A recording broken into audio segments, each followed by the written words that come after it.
Hello and welcome to Get Real with Meshell. Gratitude every time. And today's question comes from a conference I attended yesterday. And the question was, how do I stop panicking and crying and being emotional in meetings that are predominantly men so I'm not taken seriously? Absolutely amazing question. And that being emotional when you're passionate about something is what they also followed up and said. So I can understand that. The person was saying they're so passionate that they get frustrated and angry because they're not being heard. And I thought this is a brilliant question because I know that feeling and I still feel it sometimes in my head. And then there's a switch that happens. So the reality is that the feeling is that they're not being appreciated, they're not being heard, they're not being understood, they're not being taken seriously. Or on the opposite spectrum is the possibility that they may feel disrespected, right? Or they maybe feel overlooked, right? Or discounted in some form or disregarded. They're feeling something, they're in their feelings about it, and they've created a scenario. So when this person, she enters the meeting, this is the way she feels all the time because she said it and I, parroted it back and got a clarifying question in there. And what has happened is, again, we create the outcome based on how we begin the conversation. The challenge is to begin the conversation with a belief. If you at least start with the belief that the conversation will be favorable, you're more likely will come out favorable. Now, that doesn't ensure, I can't give you the assurity that it will.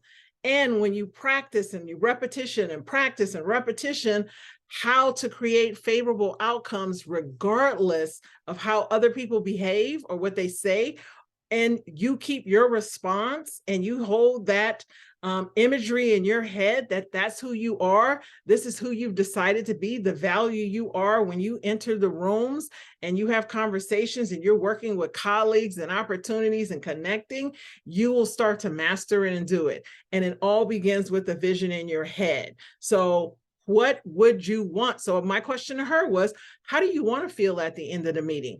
Who do you want to be at the end of the meeting? You want to be considered a leader. You want to be considered a go-to person. You want to be considered someone who's an incredible strategist, someone who's knowledgeable, someone who can think on the fly and create. Who do you want to be considered at the end of that meeting? Now, once you make that decision of who you're going to be instead of that person who's emotional and crying and not taken seriously, once you decide that, now you need to understand how does that person respond? How do they, instead of reacting emotionally, how does that person respond in a meeting? And then you begin to practice it. Hold it before you go into the meeting. You know you have the meeting. It's at 9 o'clock in the morning. It's a Zoom meeting. You get up early and you do a practice. You do a breathing. You do a meditation. You hold the vision in your head. And it doesn't mean it's going to happen. You may trip up and make mistakes initially. And if you don't hold the vision of a favorable outcome, that means you're still holding the vision of the unfavorable, of the hot mess that you've been experiencing. Remember, your mind can only hold one thought. So it's either going to be in favor or against you.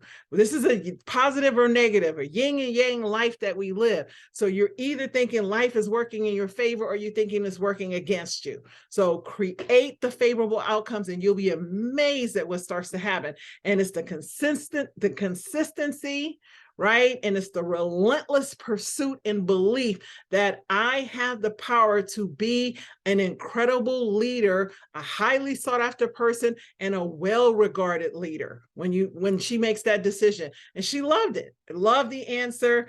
And again, this is what I love to do, is have these conversations to help you really see that you have complete control to create incredible outcomes. Doesn't mean it's going to turn out exactly the way you want, and you can still make it incredible. So again, if you have any questions, please send me a comment, put it in a comment, share this out if this has been helpful to you, tag me in it at Meshell R. Baker.